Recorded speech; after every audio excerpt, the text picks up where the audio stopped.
All right, here we go. All right, and welcome back. We are going to move on to play number 3 in Playbook. I'm Joel Dunn. I'm your host for this afternoon.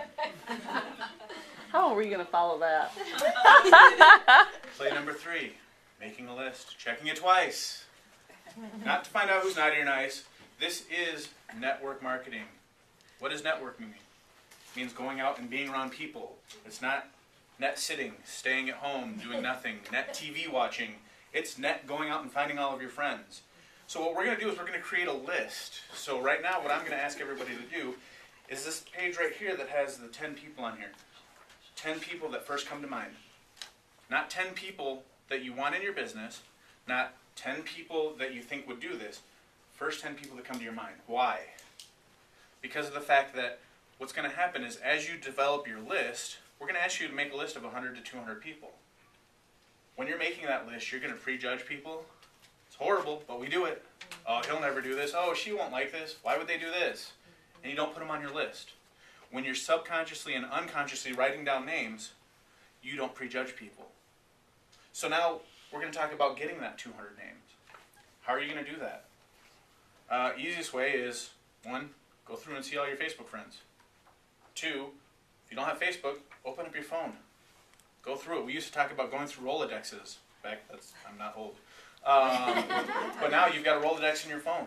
Go through and put them all on that list. Don't prejudge people, because what's going to happen is somebody you know knows the person that you know. And if you prejudge them and they don't, and they end up in their business and they become their superstar, what happens? You're going to do the what if. What if I called them? What if I... You don't want any what ifs. The great thing about this list is I like to say that it's an organism. It's something that continually grows. You're not going to get 200 or 100 names or 50 names or 10 names and then not get any more. How many people do you meet every single day? Just walking around. Every single week. So this thing is meant to grow. And then you can talk to people, cross them off the list. Cross them off the list. But guess what? If your list is getting smaller, you should probably get out and meet more people. What's going to happen when you do a party? You're going to meet 4 to 8 to 10 people. Put them on the list. This is how this works. It's something that continually grows. It gives you something to feed off of every single time. And all of a sudden, some people, my wife in particular, is very possessive of her list. If it's not growing, she starts freaking out, like, why don't I have more people? What am I doing wrong? I need to go find more people. And then next thing you know, she's got like 40 more people on the list. It's an amazing thing. Now, when we're talking about the list, it's something that you should carry with you at all times. Most people have a day planner, most people have something in their phone. It's something that all of a sudden you're sitting somewhere getting coffee, somebody walks by and you're like, oh, hey, I kind of know them. But they're a friend of my friend Susie. So you write down, get a hold of Susie to ask about friend I saw in coffee shop. That's perfect. Any way you can think about getting names on this list is a way to get names to grow your business. So that's why making lists is important, because once you put them on there, now you got to make sure that you try and get a hold of them. So going from a list to contacting, that's the next step. So make sure that you have a full-blown list. It's always growing, and it's always somewhere handy to keep adding to it. And that is play number 3, making a list, checking it twice. I'm going to keep recording while I ask you this question. No questions. I just thought maybe we could brainstorm, because, Joel, I get asked all the time, if we can't do, how do we find more people? You know, I've gone through everybody I know. I've used the memory jogger, people from church, people from school. I've gone through my list. I've absolutely exhausted everything possible. How do I get more? I know having parties, getting people to host will get in front of more people. Obviously, if we do expos, trade shows, business fairs. But do you have any suggestions where people could find more people without those types of resources?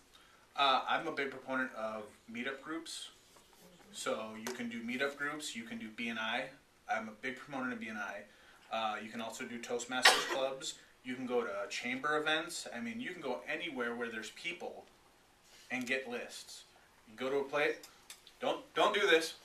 Walk into the place and start grabbing all of the business cards out of the fishbowl.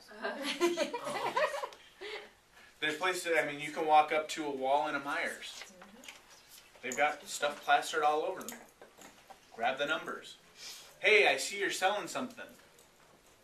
How would you like to not have to sell that? Are you selling it because you're having an issue? Maybe not. What if we could give you an extra $600 a month? That is the coldest of cold calls, but guess what? When you run out of names, it may be your only option. So those are some of the things that you can do. You can also go through Facebook, if you have Facebook, and start looking at your friends' friends and asking them, hey, do you think they would be interested in something like this? Your friends are what I would call a CI, a circle of influence. They have influence with people you don't. So how do you get them to influence those people for you? You just have to ask them. Because everybody in here has 10 friends. So that means all of your friends have 10 friends. That's 100 people right there. That's your list. If you just ask them, hey, who are the 10 people that you talk to the most? I'd like to introduce this to them. You want to help me? And then next thing you know, their friend's getting all excited. Oh, I really want to do this. And the friend's like, wait, I want to do this too. Wait, no, I'm going to get in first because you're my friend. That's how it works. It's kind of crazy. So that's kind of some ways that you can get more names when you completely exhaust yourself. I don't even know how that would be possible, but if you did, Exactly. there are ways to do it. Come see me. How about even, how many of you have ever wanted to take a Taekwondo class, or maybe a craft class, or a sewing class, or why don't you go join one and make new friends? Mm-hmm. Those are some great ways to enjoy the journey and build your contact list all at the same time. Someone asked me the other day where I've gotten the most of my distributors from, and I look back, and honestly, the most of my leader distributors are from a Bible study. Mm-hmm. So it's time for me to go join a new Bible study, maybe start a Bible study. I just think the more that you get, I love the ideas of some of the networking functions, but too, just how did you meet people in the first place? Go out and do that again. So, for me, Nathan and I have always wanted to take a dance class. And we're very seriously looking at taking dance lessons because there's typically 5 to 6 other couples in a dance class. And so when they ask us what we do all day, we'll say practice dancing. What do you do all day? But you see what I'm saying? We're going to just make more friendships and build relationships. So thank you, Joel. Awesome. Another really good one, really quick. Yeah. Is volunteering. Ooh. Volunteering. I mean, you volunteer and all of a sudden you're volunteering in the middle of the day. People are going to start asking, well, what do you do? Don't you have a job? Well, I used to. That sparks some interest. So volunteering and going and doing stuff out in your community is a real big way to get name recognition for yourself, but then also people start wondering what it is that you do to be able to volunteer during the day. Cool.